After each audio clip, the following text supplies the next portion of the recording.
Magandang araw po, welcome po sa aking channel, Love9 TV.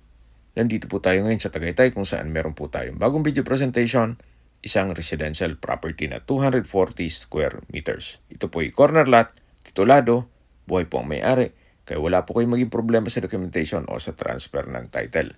Nasa loob po ito ng isang exclusive subdivision na meron pong amenities gaya ng clubhouse, swimming pool, basketball court, parks and playgrounds, at tungkol naman sa security, meron pong 24 hours roofing guards dito sa loob ng subdivision. Napakatahimik po ng lugar, sariwang hangin, at malamig po ang klima. Malayo na rin po ito sa 14 kilometers danger zone ng Taal Volcano. Ito pong subdivision ay along National Road, kaya accessible din po ito ng public transportation. Binebenta po ito sa halagang 18,500 pesos per square meter net.